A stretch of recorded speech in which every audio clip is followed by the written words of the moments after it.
नमस्कार, स्वागत है आपका अपना प्रदेश उत्तर प्रदेश में। मैं हूं आपके साथ सचिन चौहान। प्रदेश भर में आज ईद की नमाज अदा की गई है। शांतिपूर्वक तरीके से ईद का त्यौहार मनाया जा रहा है। मथुरा, बागपत, अमेठी में ईद की नमाज शांतिपूर्ण तरीके से अदा की गई है। मस्जिद में बड़ी संख्या में लोगों ने नमाज अदा की। ईद के त्यौहार पर पुलिस प्रशासन भी अलर्ट मोड पर नजर आ रहा है। ईद के समय भारी पुलिस बल को भी तैनात किया गया। तो ये तीन तस्वीरें आपके सामने हैं। मथुरा, बागपत, अमेठी, आज ईद का त्यौहार मनाया जा रहा है और बहुत ही शांतिपूर्वक तरीके से ईद का त्यौहार मनाया जा रहा है। सुरक्षा के भी पुख्ता इंतजाम किए गए हैं। तो पुलिस प्रशासन अलर्ट मोड पर है और पहले से ही यह कह दिया गया था कि बहुत ही शांतिपूर्वक तरीके से इस त्यौहार को मनाएं। भाईचारे का संदेश यह त्यौहार देता है और बाजारों में रौनक देखने को मिल रही है। लेकिन आज की ये तस्वीरें आप देखिए किस तरह से नमाज अदा की गई है। बहुत ही शांतिपूर्वक तरीके से, बहुत ही सिस्टमैटिकली तरीके से अब तक की जो तस्वीरें सामने आ रही हैं, मथुरा, बागपत, अमेठी की तस्वीरें हैं। और आगरा से संवाददाता ब्रज किशोर इस वक्त सीधा हमारे साथ लाइव बने हैं। ब्रज किशोर, तस्वीरें हम देख रहे हैं, सुबह से लगातार तस्वीरें सामने आ रही हैं नमाजियों की। आज ईद का त्यौहार है, हर्षोल्लास के साथ मनाया जा रहा है और सबसे खास बात यह है कि बहुत ही शांतिपूर्वक तरीके से नमाज अदा की जा रही है। देखिए, प्रशासन ने ईद की तैयारियां पहले से ही कर ली थी और पीस कमेटी की जो बैठक है कराई गई थी, उसमें शांति से त्योहार को मनाने की अपील की गई थी। आज जो त्योहार है, नमाज सुबह अदा की गई है। 5:45 बजे लगभग ईदगाह पर नमाज अदा की गई। बड़ी शांतिप्रिय तरीके से वहाँ अधिकारी भी मौजूद रहे, डीएम आगरा जिलाधिकारी मौजूद रहे, प्रतिनिधि संघ पुलिस कमिश्नर मौजूद रहे। बड़ी शांतिप्रिय तरीके से ईद का त्योहार मनाया जा रहा है। बिल्कुल ब्रज किशोर, तस्वीरें भी हम देख रहे हैं और जनता टीवी के माध्यम से दर्शकों को दिखा भी रहे हैं। लेकिन बाजारों में किस तरह की रौनक आज देखने को मिल रही है, क्योंकि आज ईद का त्यौहार है। नमाज सुबह से हम देख रहे हैं, तस्वीरें, बहुत खूबसूरत तस्वीरें सामने आ रही हैं। बाजारों में किस तरीके की रौनक है और आगे क्या कुछ इसमें कार्यक्रम रहने वाला है, क्योंकि शॉपिंग लोग करते हैं, आज एक दूसरे को अपने घर बुलाते हैं, गले मिलते हैं, गिले शिकवे दूर होते हैं। देखिए, बाजारों में पहले से ही रौनक थी। आज ईद की नमाज के बाद अब कुर्बानी का दौर शुरू हो गया है। उसके बाद लोगों को घर आना जाना शुरू हो गया है और शांतिप्रिय तरीके से लोग एक दूसरे को ईद की बधाई दे रहे हैं और सभी को बधाई देते हुए लोग नजर आ रहे हैं। और बाजारों में एक रौनक अलग ही बनी हुई है, क्योंकि लोग आज शॉपिंग करने जाते हैं। बाजारों की रौनक आज बहुत ज्यादा बढ़ जाती है। बिल्कुल ब्रज किशोर, लेकिन अगर सुरक्षा की बात करें, पुलिस किस तरह से सब चीजों को मेंटेन किए हुए है, क्योंकि एक सबसे बड़ा चैलेंज हो जाता है खासतौर से जब इस तरह के पर्व आते हैं पुलिस प्रशासन के लिए। सुरक्षा के किस तरह से इंतजाम देखने को मिल रहे हैं और आम जनता की तरफ से क्या कुछ रिस्पॉन्स मिल रहा है? देखिए, आगरा पुलिस ने सुरक्षा को लेकर पहले ही तैयारियां पूरी कर ली गई थी। नमाज के दौरान ड्रोन कैमरे और फ्लैग मार्च भी किया गया। पुलिस अधिकारी नमाज के दौरान मौके पर मौजूद रहे और व्यवस्था ना हो, इसकी कड़ी तैयारियां की गई थी। वहीं बात करें, अगर जो अराजक तत्व होते हैं, जो अराजकता फैलाते हैं या सोशल मीडिया पर अराजकता फैलाते हैं, उनको पहले ही चिन्हित कर लिया गया था, जिससे कि माहौल खराब ना हो। और पुलिस प्रशासन पूरी चुस्त मुस्त तरीके से सुरक्षा व्यवस्था में लगा हुआ है। बिल्कुल, तौकीर किदवई भी इस वक्त हमारे साथ सीधा लाइव बने हैं लखनऊ से। तौकीर, आज ईद का त्यौहार है, सबसे पहले आपको बहुत बहुत मुबारकबाद ईद की। आज ईद का त्यौहार है, तस्वीरें किस तरह से देखने को मिल रही हैं? सुरक्षा के क्या कुछ पुख्ता इंतजाम है?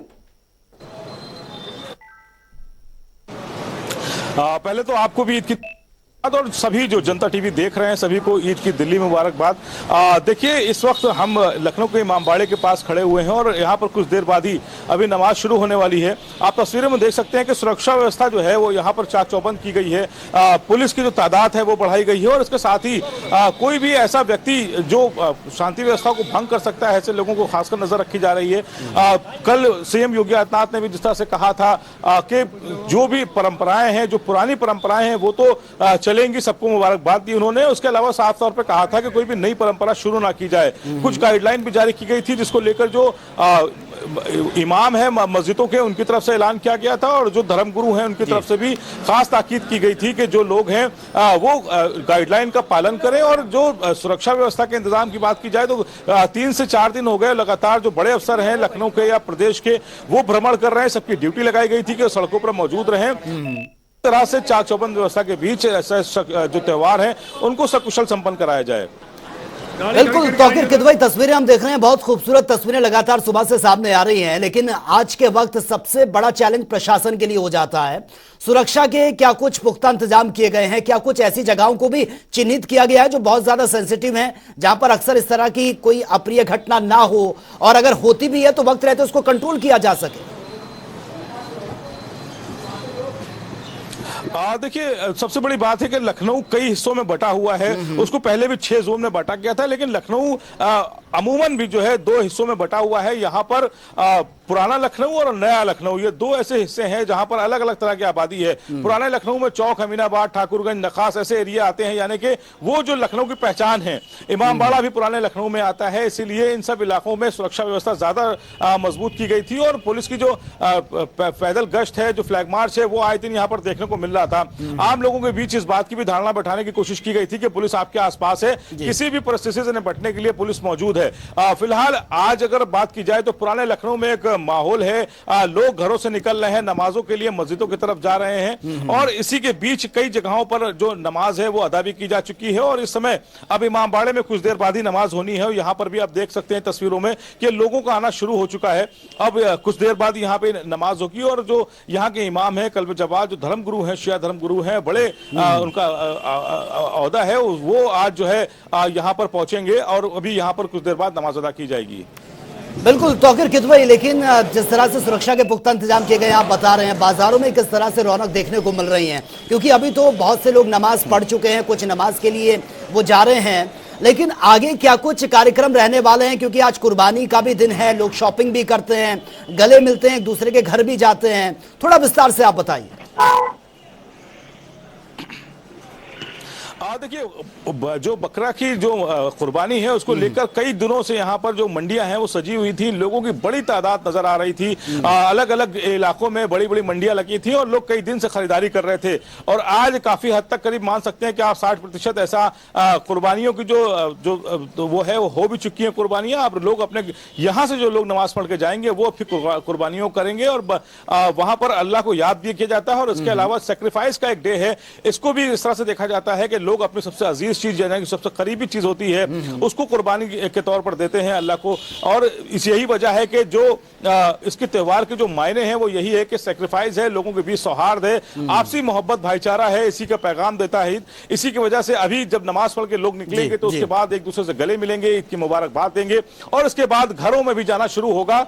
लोग इसके बाद एक दूसरे से मिलने एक दूसरे से मिलने उनके घर जाएंगे, वहां पर भी ईद की जो मुबारकबाद है वो देंगे। और सबसे बड़ी बात है, लखनऊ की अगर बात की जाए तो यहाँ पर किसी भी धर्म संप्रदाय का आदमी हो, वो सभी एक दूसरे से मिलते हैं, अड़ोस पड़ोस में लोग रहते हैं, और यहाँ पर और आबादियां ऐसी हैं जहां पर सभी धर्म के लोग आसपास रहते हैं। तो यानी कि जब आप लखनऊ में मौजूद होंगे तो आपको पता चलेगा कि ईद आखिर लखनऊ के लोग मनाते हैं, और लखनऊ के लोग जिस तरह से त्योहारों का मजा लेते हैं वो शायद किसी और दूसरे जनपदों में या फिर प्रदेश में देखने को इतना नहीं मिलता। लेकिन लखनऊ में चाहे ईद हो, होली हो, दिवाली हो, यहाँ पर सब मिलजुल कर एक साथ एक बड़ी तादाद में सड़कों पर निकलते हैं और एक दूसरे को मुबारकबाद देते हैं। बिल्कुल, बहुत बहुत शुक्रिया आप दोनों का तमाम जानकारी के लिए, बहुत बहुत शुक्रिया। चलिए रुक कर लेते अगली खबर का। सहारनपुर के देवबंद पहुंचे भीम आर्मी चीफ चंद्रशेखर आजाद के काफिले पर अज्ञात लोगों ने फायरिंग कर दी थी। इस जानलेवा हमले में चंद्रशेखर घायल हुए हैं, जिन्हें अस्पताल में भर्ती किया गया है। देवबंद के अस्पताल में वो हॉस्पिटलाइज्ड हैं। चंद्रशेखर अपनी फॉर्च्यूनर कार से देवबंद दौरे पर वो पहुंचे थे, तभी अचानक से उनकी गाड़ी पर अज्ञात हमलावरों ने फायरिंग करना शुरू कर दिया। गोली उनको छू कर निकली है, जिससे वो घायल हुए हैं। उनकी कार पर भी गोलियों के निशान साफ तौर पर आप देख सकते हैं। सूचना मिलते ही पुलिस फोर्स मौके पर पहुंची है और जांच पड़ताल इस मामले को लेकर शुरू कर दी गई है। अब चंद्रशेखर की हालत बेहतर बताई जा रही है। मीडिया के सामने आने से उन्होंने कहा है कि उन्हें अचानक से हमले की उम्मीद नहीं थी। उन्होंने कहा कि समर्थकों और कार्यकर्ताओं से शांति बनाए रखने की अपील उन्होंने ये की है। उन्होंने कहा कि माहौल को खराब ना करें, हम अपनी लड़ाई संवैधानिक रूप से जारी रखेंगे। करोड़ों लोगों के प्यार और आशीर्वाद से मैं पूरी तरह से ठीक महसूस कर रहा हूं।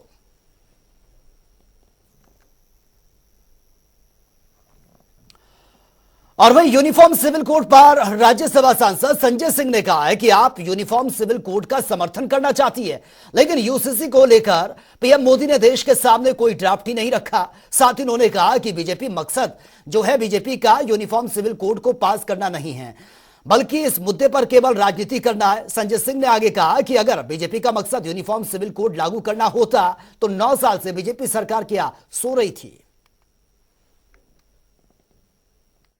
देखिए, ऐसा है कि भाजपा खुद 23 24 दलों की सरकार चला चुकी है, तो इसलिए भाजपा को कोई कमेंट करने का अधिकार नहीं। आज भी वो गठबंधन में है, सिक्किम क्रांतिकारी मोर्चा के साथ गठबंधन में है, एनपीपी के साथ गठबंधन में है, अठावले जी की रिपब्लिकन पार्टी के साथ गठबंधन में है, अपना दल के साथ गठबंधन में है, अकाली दल शिवसेना उनको छोड़ के भाग चुका है। 140 करोड़ का देश है ये। यहाँ मौजूदा परिस्थिति में तालमेल करके ही पार्टियां चुनाव लड़ती हैं, तो भाजपा को अपने गिरेबान में देखना चाहिए। तो चलिए आगे बढ़ेंगे इस वक्त की बड़ी खबर के साथ, और ये लखनऊ से बड़ी खबर सामने आ रही है। ई रिक्शा का संचालकों को बड़ा झटका लगा है। 11 मार्गों पर रिक्शे का संचालन अब ये ठप हो जाएगा। डीएम ने रिक्शों को लेकर आदेश जारी कर दिए हैं। 11 मार्गों पर अब ये रिक्शे नहीं चलेंगे, यानी कि इनको पूरी तरह से प्रतिबंध लगा दिया गया है। तो रिक्शा चालकों के लिए एक बड़ा झटका है। तो 11 ऐसे मार्ग जहां पर ये चिन्हित किए गए हैं, जहां पर अब ये रिक्शे बिल्कुल नहीं चलेंगे। देखिए, इसको लेकर बकायदा जो बैठक हुई है उसमें यह डिसीजन लिया गया है। और ज्यादा जानकारी के साथ संवाददाता टीएन मिश्रा इस वक्त हमारे साथ बने हुए हैं। टीएन मिश्रा, रिक्शा चालकों को बड़ा झटका यह लगा है। 11 ऐसे मार्ग जहां पर अब ये रिक्शा नहीं चलेंगे, क्या कुछ लेटेस्ट जानकारी आपके पास? देखिए, इससे पहले पुलिस कमिश्नर ने जो है आदेश किया था 1 साल पहले कि ई रिक्शा 11 मार्गों पर प्रतिबंधित किए जाएंगे, लेकिन पुलिस के नकारेपन के चलते शहर में जाम लगता रहा और ई रिक्शों पे कोई प्रतिबंध नहीं लगा। पुलिस वाले चौराहों पर आवाज वसूली करते रहे और ई रिक्शा वहां से पास होते रहे। यहाँ के हजरतगंज चौराहा, जहाँ का मेन चौराहा है, वहां से भी ई रिक्शे पूरे दिन गुजरते रहते हैं, सैकड़ों ई रिक्शे गुजरते हैं, लेकिन कोई देखने वाला नहीं था। कल डीएम ने जो व्यापारी संघ के साथ एक बैठक करी तो व्यापारियों ने मुद्दा उठाया कि ई रिक्शों को जैसे शहर में जो जाम लग रहा है तो उसको लेकर के कड़ा कदम उठाया। उसके बाद डीएम जो है सूर्यपाल गंगवार ने आदेश किया कि आज सुबह से 11 मार्गों पर ई रिक्शे प्रतिबंधित कर दिए जाएंगे। ये जो प्रमुख मार्ग है, यहाँ का हजरतगंज इलाका है और जो है सिकंदरबाग इलाका है और माल एवेन्यू इलाका है, और यहाँ तक कि जो मेट्रो के एंट्री पॉइंट्स हैं, जहाँ स्टेशन हैं, वहां पर ई रिक्शा प्रतिबंधित कर दिए गए। तो जो स्टेशन हैं वहां पर ई रिक्शा नहीं चल सकेंगे। लेकिन अब सवाल इस बात, शहर में 45,000 ई रिक्शा है, जो प्रतिबंधित मार्ग है इन पर करीब 10,000 ई रिक्शा चल रहा था। इससे 10,000 ई रिक्शों को अब कहां शिफ्ट करेंगे? अब उनका कहना है कि आसपास के जो 7 सेक्टर्स हैं, कॉलोनियों में शिफ्ट किया जाएगा और ये साइड के इलाकों में चले, मेन शहर में मत चले। शहर में जाम तो है, जाम ई रिक्शा को जब लगता है बेतरतीब चलता है, कोई नियंत्रण नहीं रहता है और न कोई चाहता है पुलिस नियंत्रण कर पाती है। तो निर्णय तो सही माना जा रहा है, लेकिन 10,000 लोगों का जो बाधा होगी, ये जब चल रहे थे सड़कों पर, जिनका पेट पालन कर रहे थे, अपने घर की जो है रोजी रोजगार चला रहे थे, इनको कैसे शिफ्ट करेंगे, ये भी चुनौती बनी हुई है। यही मैं जानना चाह रहा हूँ कि जो ई रिक्शा वाले हैं, क्योंकि अब डिसीजन तो ले लिया गया है, 11 मार्गों पर प्रतिबंध की बात सामने आ रही है, लेकिन ई रिक्शा वालों की तरफ से क्या कुछ रिस्पांस मिल रहा है? क्योंकि इतने बड़े ई रिक्शा जो वाले जो हैं, 10,000 के आसपास आप संख्या बता रहे हैं, कहाँ उनको एडजस्ट किया जाएगा? अब ई रिक्शा संगठन भी लगे हैं, वो भी डीएम से मिलना चाहते हैं और डीएम से मिल करके अपनी बात रखेंगे। और उनका कहना है कि हम भाई ठीक है सेंटर के इलाके में न चलें, लेकिन सेंटर से आसपास जरूर हमें चलाया जाए, क्योंकि अभी जो ये जो चाहते हैं, जो कॉलोनियां शहर से दूर है, वहां पर ई रिक्शे चलें, लेकिन इस पर वो सहमत नहीं है, विरोध व्यक्त कर चुके हैं। और उनकी इतनी बड़ी संख्या है, इससे प्रशासन निपटना आसान नहीं है कि अगर 45,000 शहर में रिक्शा है, सबसे बड़ी प्रशासन की गलती क्या है कि ई रिक्शा के परमिट धड़ाधड़ देते चले जा रहे हैं। कोई परमिट नीति नहीं है, कोई रूट निर्धारित नहीं, रूट का परमिट दिया जा रहा है। तो जब तक पॉलिसी नहीं बदलेंगे तब तक रोज शहर में 500-600 ई रिक्शा नया पंजीकृत हो रहा है। तो जो बाढ़ है आती जा रही है, अभी 35,000 ई रिक्शा था और बढ़ करके 6 महीने में 45,000 हो गया। तो इस पर प्रशासन जो है गंभीर नहीं है कि वो इनके पंजीकरण पर रोक लगाए, और जब तक पंजीकरण पर रोक नहीं है, कहीं से रूट वाइज परमिट नहीं देंगे, तब तक ई रिक्शा पर रोक लग पाना संभव नहीं दिख रहा है। जी ठीक है, चलिए टीएन मिश्रा, बहुत बहुत शुक्रिया फिलहाल आपका इस तमाम जानकारी के लिए।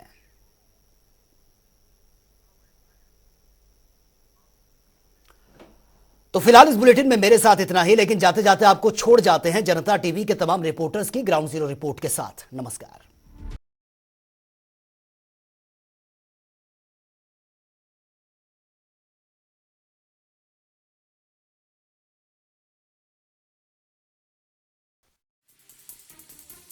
को बता दूं, अंबेडकर नगर में किसानों द्वारा नहर में पानी की मांग बढ़ने के बाद सिंचाई विभाग द्वारा महरीपुर कैनाल से पानी सप्लाई का कार्य शुरू किया गया, लेकिन नहर का पानी खोलते ही महरीपुर कैनाल स्टेशन से मात्र कुछ ही दूरी पर नहर सड़क की तरफ कटकर 2 गांव का खेत जलमग्न हो गया। पानी छोड़ने की स्पीड काफ़ी अधिक बताई जा रही है। सड़क टूटने से ग्रामीणों का आवागमन बाधित हो गया, जिसको लेकर किसानों में काफ़ी आक्रोश है। किसानों का ये भी कहना है कि कि अगर यही पानी रात्रि में खुली होती तो कहीं जाने जा सकती थी। 7 तारीख से सावन की शुरुआत हो रही है।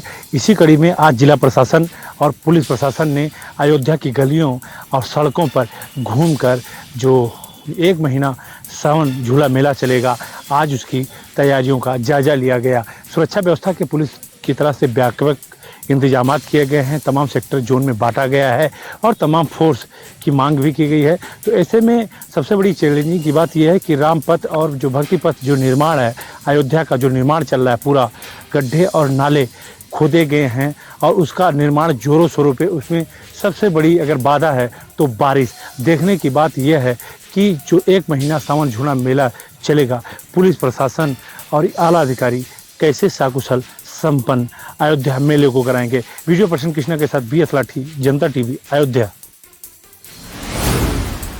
यूपी सहित पूरे देश में बढ़ती महंगाई की मार तो जनता झेल रही है। अब लोग सब्जियों की महंगाई से बेहद परेशान हैं। सब्जियों का रेट आसमान छू रहा है। जहां अब टमाटर बांदा में 120 रुपए किलो बिक रहा है, जो हर गरीब व्यक्ति के लिए खरीद कर सब्जी में डालना मुमकिन नजर नहीं आ रहा है। लहसुन 200 रुपए किलो, अदरक 200 रुपए किलो, गोभी 100 रुपए किलो बिक रही है। सब्जियों की कीमतों में बढ़ोतरी को देखते हुए ये कहना गलत नहीं होगा कि आम लोगों की थाली का स्वाद भी अब फीका पड़ जाएगा। आगामी चुनाव 2024 को देखते हुए जनता को उम्मीद थी कि उन्हें बढ़ती महंगाई से जल्द राहत मिलेगी, पर सब्जियों के बढ़ते दामों की वजह से सीधे उनके महीने भर की बजट पर कहीं न कहीं असर पड़ता दिखाई दे रहा है। बांदा से जनता टीवी के लिए अरबाज खान। बढ़ती गर्मी और शुरुआती बरसात चालू हो चुकी है, जिसको लेकर सत्ता की गलियारे में भी सुगबुगाहट चालू हो चुकी है। एक दिवसीय दौरे पर आज आए स्वामी प्रसाद मौर्य फतेहपुर में आज प्रेस वार्ता के दौरान विपक्षियों पर जमकर कसा तंज। वहीं बीजेपी सरकार की नीतियों को गलत ठहराया। आपको बता दें, आज एक दिवसीय दौरे पर आए थे स्वामी प्रसाद मौर्य, वहीं विपक्षियों पर जमकर कसे हैं तंज।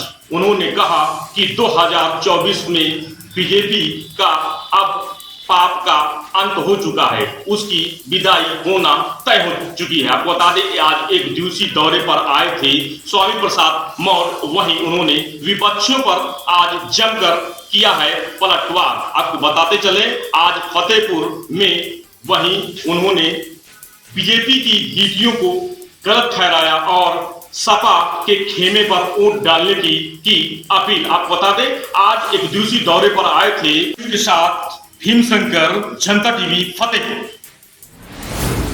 गोरखपुर दीवानी न्यायालय के लॉकअप में उस समय हड़कंप मच गया जब एक कैदी ने किसी नुकीले चीज से अपने गला को रेत दिया।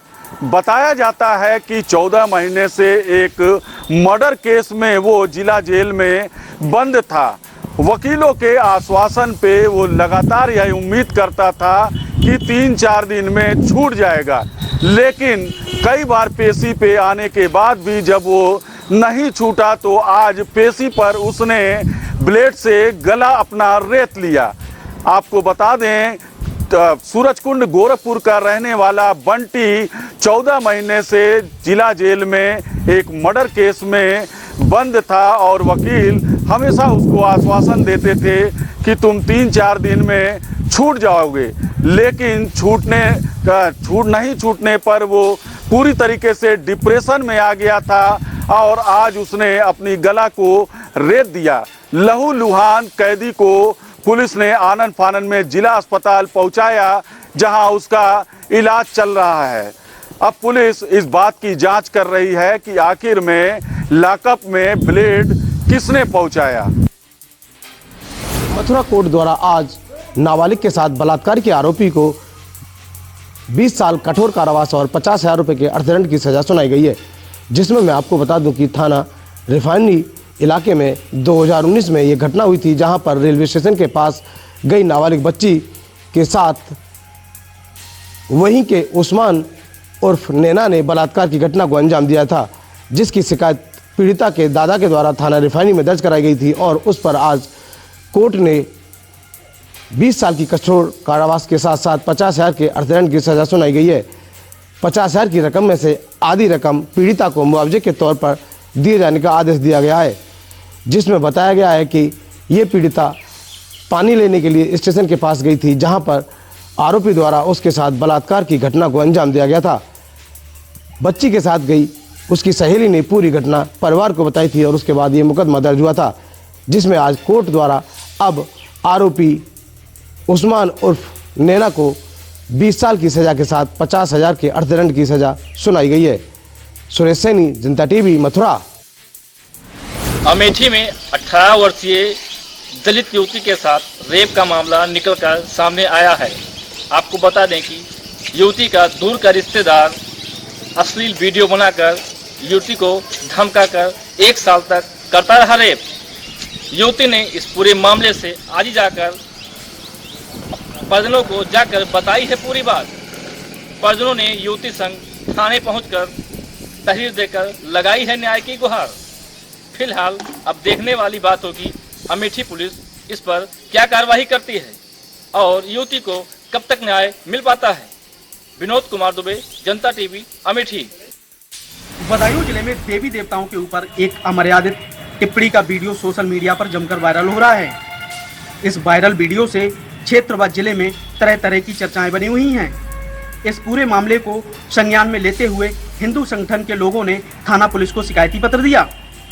पुलिस ने इस पूरे मामले का मुकदमा दर्ज कर कार्रवाई शुरू कर दी। आपको बताते चले ये मामला जो है बदायूं जिले के अलापुर थाना क्षेत्र के ककराला का है, जहां पर पूर्व विधायक बसपा के रहे मुस्लिम खां के बेटे ने एक वीडियो अमर्यादित जो है देवी देवताओं के ऊपर जो टिप्पणी की गई है वो वायरल किया है, जिससे पूरे क्षेत्र में अफरा तफरी का माहौल बना हुआ है। पुलिस ने मामले को दर्ज कर आरोपी की तलाश शुरू कर दी है। पुलिस ने कड़ी मशक्कत के बाद आरोपी को तो गिरफ्तार कर लिया और पुलिस पूरे मामले की जांच पड़ताल में जुट गई है। अवधेश मिश्रा, जनता टीवी, बदायूं।